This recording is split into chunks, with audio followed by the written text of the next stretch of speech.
प्रश्नकाल यानी वो सवाल जिसका पूछा जाना जरूरी है। नमस्कार, मैं हूं सुशांत सिन्हा।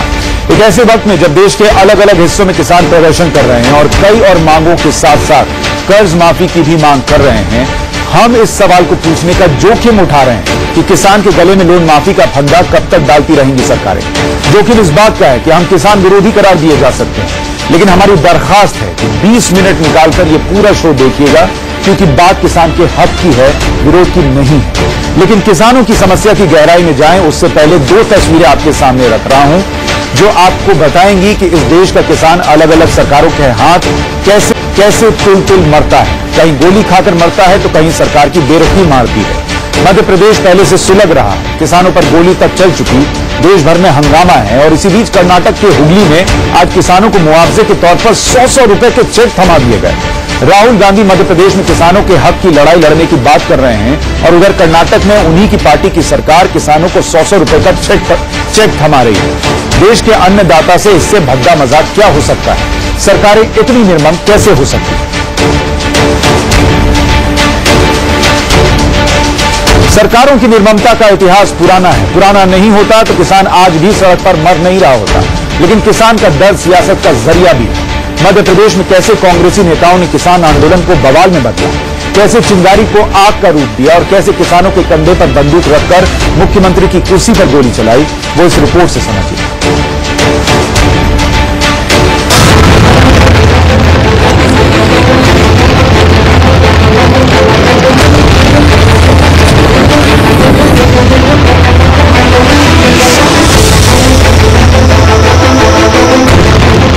दूसरा हफ्ता पूरा होने को है, लेकिन ये आग एक जगह शांत हो रही है तो दूसरी जगह सुलग जा रही है।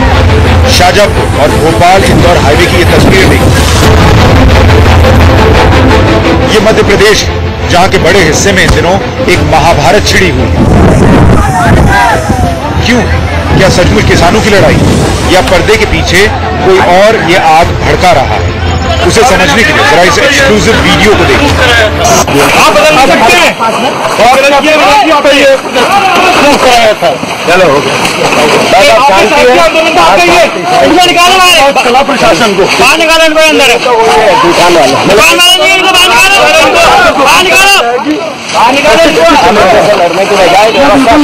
अरे विधायक जी सुनिए, मेरी बात बता रहा हूँ। आपने एक बात करोगे, एक आपने शांति का बोला था, वो गारंटी दी थी, गारंटी है कुछ नहीं होगा। पूरी शहर में उड़दंगी हुई, गुंडागर्दी की गई है, लोगों को परेशान किया गया, बहुत गलत है। आप रिस्पॉन्सिबिलिटी लीजिए। आपने गारंटी दी थी। आप अभी ये पुलिस से संभालो। मैं तो संभाल रहा हूँ, मेरा काम है वो, आप मत चिंता कीजिए। लेकिन मैं बिल्कुल मेरे से लड़ने की जरूरत नहीं। विधायक जी आपने गलत किया, आपका काम करो। मैं करूँगा अपना काम और आप भी अपना काम कीजिए। जिनको भड़काया आपने, प्लीज आप उनको लेके जाइए अंदर। ये शहर में आपने भड़काओ मत, उत्पन्न कीजिए, आपको लेके जाना पड़ेगा उनको अंदर। तो पथराव करवा रहे हैं। पुलिस वालों से नोकझोंक का ये वीडियो कांग्रेस के विधायक जीतू पटवारी का है। कांग्रेस के इस विधायक पर आरोप लग रहा है कि इन्होंने कई इलाकों में किसान आंदोलन के नाम पर गुंडागर्दी, हंगामा और आगजनी करवा दी। और जीतू कांग्रेस के अकेले विधायक नहीं है। तीन नेताओं का वीडियो इंडिया न्यूज के पास है, जिसमें विधायक लोगों से थाने में आग लगा देने और गाड़ियों को फूंक देने के लिए कह रहे हैं। जरा इस महिला विधायक को सुनिए। पुलिस वाले के सामने खड़ी और समर्थकों को कह रही है, फूंक दो थाना।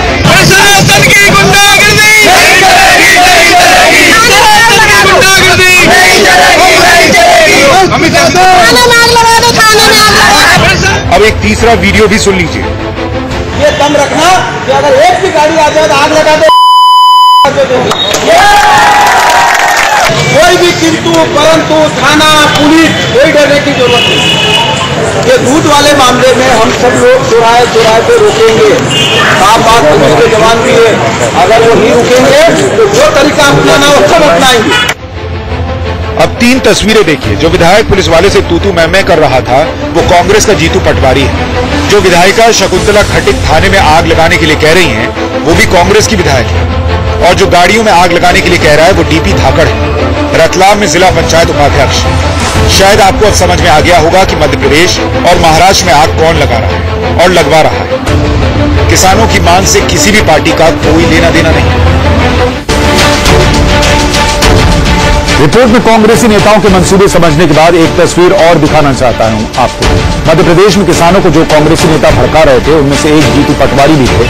वही जीतू पटवारी इस वक्त आपको स्क्रीन पर राहुल गांधी को बाइक पर बैठाकर मध्य प्रदेश की सीमा में दाखिल कराने की कोशिश करते दिख रहे हैं। तस्वीरें बहुत कुछ कह देती हैं। कांग्रेसी नेता पहले बवाल खड़ा करें और फिर राहुल गांधी उसी बवाल खड़ा करने वाले नेता के साथ दिखें, सिर्फ इत्तेफाक हो सकता है क्या? सवाल का जवाब खुद ढूंढिएगा।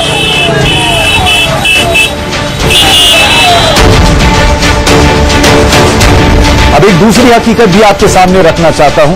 आपने सिर्फ ये सुना कि मध्य प्रदेश के मंदसौर में किसानों पर गोली चली और 5 किसान मारे गए, लेकिन ये कौन लोग थे जो मारे गए? देश के प्रतिष्ठित अखबार इंडियन एक्सप्रेस ने आज पहले पन्ने पर एक रिपोर्ट छापी।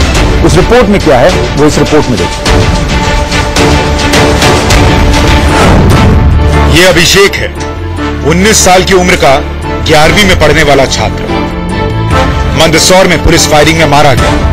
इसके नाम पर कोई जमीन नहीं, खेती से इसका सरोकार नहीं, ऐसा एक अखबार का दावा है। अब दूसरी तस्वीर देखिए, ये पूनम चंद है, 22 साल का युवा, इसके नाम पर भी कोई जमीन नहीं। तीसरा ये चैन राम, 2 महीने पहले शादी हुई, आर्मी ज्वाइन करने के लिए जी जान से लगा था।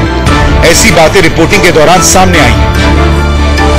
ये चौथा 30 साल का सत्यनारायण जो दिहाड़ी मजदूर था, और ये कन्हैया लाल, इनके नाम पर भी कोई जमीन नहीं। जहां गोली चली वहां के 25 किलोमीटर के दायरे में ये लोग रहते थे।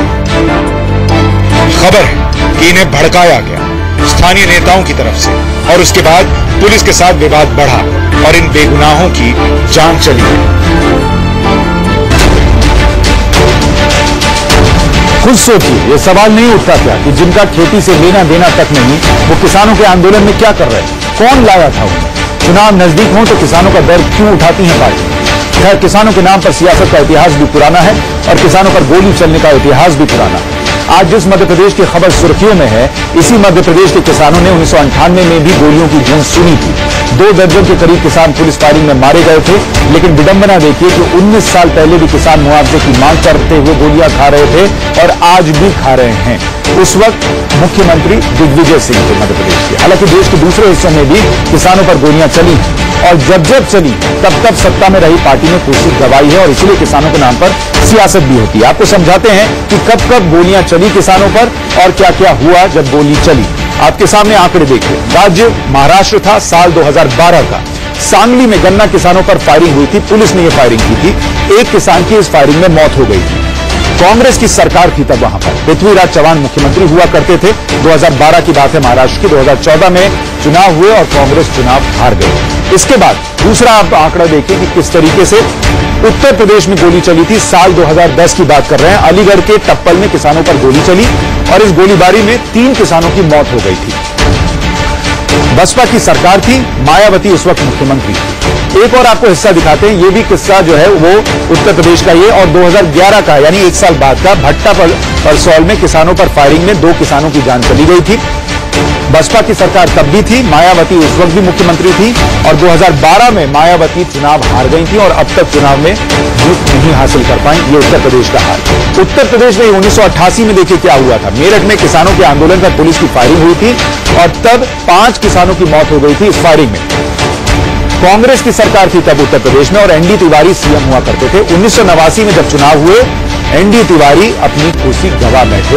ये इतिहास रहा है जब किसानों पर गोली चली है। पश्चिम बंगाल देखिए, साल 2007 में नंदीग्राम में जमीन अधिग्रहण का विरोध कर रहे किसानों पर पुलिस ने फायरिंग कर दी थी। बहुत बड़ी खबर थी। 14 किसानों की मौत हो गई थी और तब लेफ्ट की सरकार थी पश्चिम बंगाल में। बुद्धदेव भट्टाचार्य सीएम थे।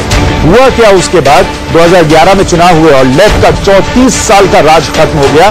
ममता बनर्जी मुख्यमंत्री बनी थी। तो यानी बहुत साफ है, किसानों पर गोली जब चली है, सरकारों ने अपनी सत्ता गंवाई है। मैंने अभी तक 3 चीजें आपके सामने रखी हैं और वो 3 चीजें जो आपके सामने रखी हैं वो आपके सामने ये सवाल जरूर खड़े कर रही होंगी कि क्या हो सकता है आपको लग रहा हो कि ये बातें तो किसानों के खिलाफ जा रही हैं, लेकिन ऐसा नहीं। मैंने आपसे शुरू में ही कहा था कि हम आपको दिखाना चाहते हैं कि कैसे किसानों के नाम पर कभी कांग्रेस, कभी बीजेपी, कभी कोई और पार्टी अपनी रोटी सेकने के लिए खड़ी हो जाती है, सत्ता पाने तक मुद्दों को बड़ा करती है और सत्ता मिलते सब भूल जाती है। क्योंकि अगर कुछ हुआ रहता तो मध्य प्रदेश में किसानों की हालत क्यों होती, देश भर में किसानों की हालत क्यों होती? अगर इसके लिए शिवराज सरकार जिम्मेदार है मध्य प्रदेश में, तो सबसे ज्यादा दिनों तक सत्ता में रहने वाली कांग्रेस कैसे जिम्मेदार नहीं है। लेकिन किसानों की मांगे सुनिएगा तो आप ये समझ जाइएगा ये एक दिन का दर्द नहीं है। किसानों की मांगे क्या हैं वो आपके सामने रखते हैं, जो आपको बताएंगी कि कैसे ये सालों में खड़ी हुई मांगे हैं, सालों में तैयार हुई मांगे हैं, जिसकी वजह से ये हालात बने। किसान मांग कर रहे हैं कि फसल की लागत का 1.5 गुना समर्थन मूल्य उन्हें मिलना चाहिए। ये कोई नई मांग नहीं है। कृषि मंडियों में समर्थन मूल्य से कम पर खरीदने का कानून, नहीं खरीदने पर कानून बने। आलू, प्याज और दूसरे फसलों का समर्थन मूल्य घोषित हो। इसके अलावा किसानों की एक मांग और है कि किसानों के कृषि ऋण हर हाल में माफ किए जाएं, यानी लोन माफी की मांग किसान जो है वो कर रहे हैं। अब इन सारी मांगों में जो सबसे अहम मांग है वो लोन माफी की है, यानी जो काम उत्तर प्रदेश में हुआ वही मांग महाराष्ट्र और मध्य प्रदेश के किसान भी कर रहे हैं। मतलब हमारा कृषि लोन माफ कर दीजिए। कृषि लोन में वो लोन आते हैं जो केसीसी यानी किसान क्रेडिट कार्ड से उठाए गए हैं।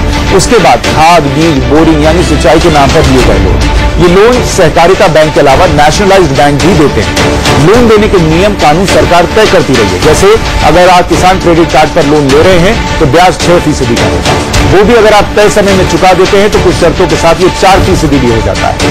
कृषि लोन माफ करने का मतलब क्या है, देश भर में उसका इम्पैक्ट क्या होगा, ये बताएं। उससे पहले ये जान लीजिए कि देश भर में किसानों पर लोन कितना है, क्योंकि लोन माफी की मांग तो सब कर रहे हैं, पर स्थिति क्या है वो समझिए। मध्य प्रदेश में कृषि लोन कितना है? 60,000 करोड़ रुपए का कृषि लोन मध्य प्रदेश में है। महाराष्ट्र में कृषि लोन कितना है? 1.5 लाख करोड़ का, और ये 36,729 करोड़ पर माफी पर वहां की सरकार विचार कर रही है, लेकिन लोन 1.5 लाख करोड़ का है। यूपी में स्थिति क्या है? 86,214 करोड़ का लोन है किसानों पर, और ये तब है जब वहां पर योगी आदित्यनाथ की सरकार ने 36,000 करोड़ का लोन माफ कर दिया है, तब ये हाल है। पंजाब में देखिए, पंजाब में 59,620 करोड़ रुपए का लोन है, 80,000 करोड़ इसके बाद भी बच जाता है। इस पर विचार किया जा रहा है कि इसको माफ कर दिया जाए। बिहार में कृषि लोन कितना है? 25,000 करोड़ रुपए का है लगभग। बिहार का यह हाल है। और अगर आप कुल कृषि लोन जो किसानों पर देश भर में उसको मिला दीजिए तो 3 लाख करोड़ रुपए का आंकड़ा बैठता है। 3 लाख करोड़ रुपए, यानी अगर आप किसानों की मांगों पर जाएंगे और लोन माफ करने बैठेंगे तो 3 लाख करोड़ रुपए की रकम जुटानी होगी। 3 लाख करोड़ रुपए की रकम कोई छोटी रकम नहीं है। अब यह समझिए कि 3 लाख करोड़ का लोन अगर सरकार माफ करने का असंभव फैसला ले भी ले तो उसका इंपैक्ट देश भर पर क्या होगा ये समझना बहुत जरूरी है। और देखिए कि क्या इंपैक्ट पड़ने जा रहा है देश भर में अगर 3 लाख करोड़ का लोन माफ कर दिया जाए। जीडीपी यानी विकास दर करीब 2% नीचे आ जाएगी अगर सरकार 3 लाख करोड़ का यानी सारे किसानों का लोन देश भर में माफ करने का फैसला ले ले। मुद्रास्फीति यानी इन्फ्लेशन बढ़ने का भारी खतरा हो जाएगा, क्योंकि सरकारी खजाने से इतना पैसा चला जाएगा। मुद्रास्फीति बढ़ने से महंगाई दर बेकाबू हो जाने का खतरा होगा, यानी किसान को तो फायदा होगा लेकिन देश भर में महंगाई बढ़ जाएगी। और देश का बैंकिंग सिस्टम अगले 10 साल तक वही रहेगा जहां आज है, जिसका सीधा सीधा मतलब यह होगा कि आप बैंकिंग सिस्टम को 10 साल पीछे ले जा रहे हैं। वो जमाना याद कीजिए जब लोन लेना बड़ी बात हुआ करती थी। आज हर किसी को लोन मिल जाता है क्योंकि बैंकों के पास पैसा है। लेकिन अगर 3 लाख करोड़ का लोन माफ कर दीजिएगा तो बैंक लोन कहां से देंगे? बैंकों के रुकने का मतलब यह होगा कि अर्थव्यवस्था रुक जाएगी, यानी एक बहुत बड़ा खतरा है अगर सारे किसानों को लोन माफ कर दिया जाए। अब आपको यह बताते हैं कि अगर लोन माफ न करके उसी पैसे का सही जगह पर खर्च किया जाए तो अन्नदाता यानी किसानों की हालत में क्या सुधार हो सकता है, ये कैसे हो सकता है, इसको समझिए। कि हम कह रहे हैं लोन मत माफ कीजिए, पर आप किसानों को सुविधा दीजिए, उनको अपने पैरों पर खड़ा कीजिए। क्या होगा अगर आप 3 लाख करोड़ किसानों के लिए लगाए? हर किसान का अगर ऋण माफ हो तो ये रकम करीब 3 लाख करोड़ की होती है, जैसा हमने आपको बताया। हरित क्रांति का दूसरा फेज शुरू हो सकता है इतने पैसे में। बिहार, झारखंड, मध्य प्रदेश, पूर्वी यूपी की सूरत बदल सकती है अगर इतना पैसा वहां पर डाल दिया जाए।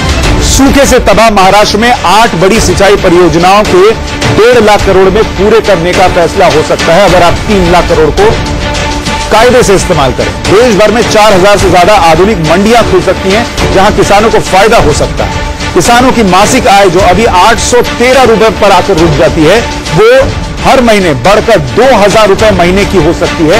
ये किसान को फायदा हो सकता है। 3 लाख करोड़ लगाने पर प्रधानमंत्री फसल बीमा योजना जैसी 18 नई योजनाएं देश भर के किसानों के लिए शुरू की जा सकती हैं। ये फायदा हो सकता है। प्रधानमंत्री फसल बीमा योजना में 8,800 करोड़ से शुरू की गई थी। इसमें अभी 50% किसानों को जोड़ा गया है।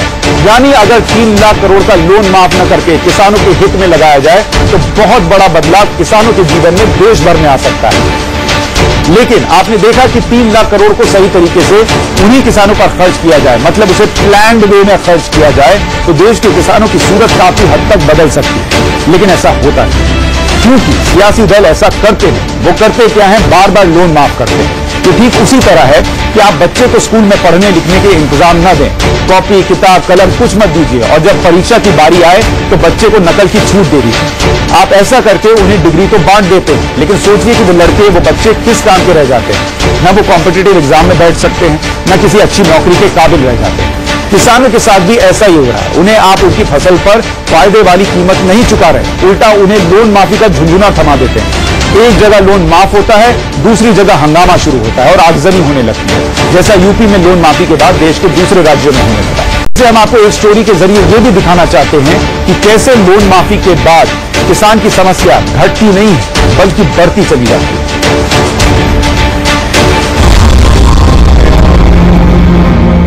ये तस्वीर 40 साल के विजय सिंह की है।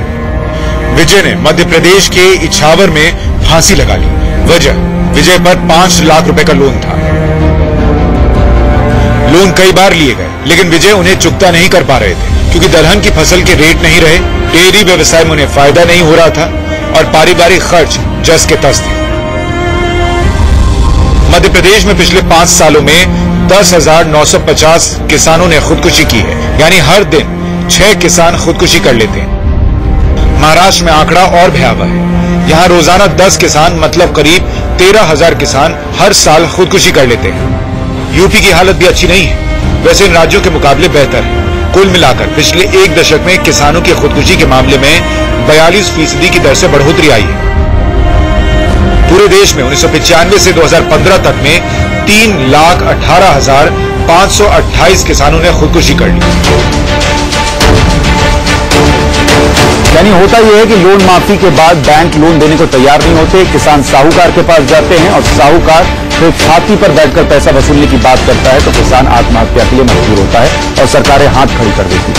मतलब देश भर में कुछ खास बीते इतने सालों में कुछ हुआ नहीं और किसानों को मरने के लिए छोड़ दिया गया, वोट बैंक बना लिया गया। सोचिए 58% आबादी आज भी देश में खेती पर निर्भर है और जीडीपी में 13% भागीदारी है। देश में शायद ही कोई किसान परिवार आपको खोजने से मिलेगा जो खेती मन से करता हो, खुशी से करता हो। अब एक बात रह गई, हम ये क्यों कह रहे हैं कि लोन माफी मत करो सरकार? इसलिए कि लोन माफी के बाद खुदकुशी रुकी नहीं, कई जगहों पर कुछ साल बाद 3 गुनी तक बढ़ गई। ऐसा क्यों हुआ? क्योंकि बैंक से कृषि लोन माफ होने पर बैंक बाद में सही से लोन देते नहीं। लोन नहीं मिलता तो किसान साहूकार के पास चला जाता है। बैंक से तो 4 से 6% पर आप लोन ले सकते हैं, लेकिन साहूकार 25% ले लेता है। बैंक का लोन चुकाने में आप देर कर सकते हैं, लेकिन साहूकार छाती पर चढ़कर पैसा वसूलता है, जिसके बाद हताश और निराश किसान खुदकुशी कर लेते हैं। लिहाजा लोन माफी की बजाय किसानों को बेहतर सुविधा और व्यवस्था देने का मुद्दा हमने इसीलिए उठाया, क्योंकि आज अब समय आ गया है कि कुछ ठोस किया जाए। परमानेंट इलाज कीजिए, पुड़िया वाली दवा देकर करकाइए मत। प्रश्नकाल में आज के लिए इतना। नमस्कार।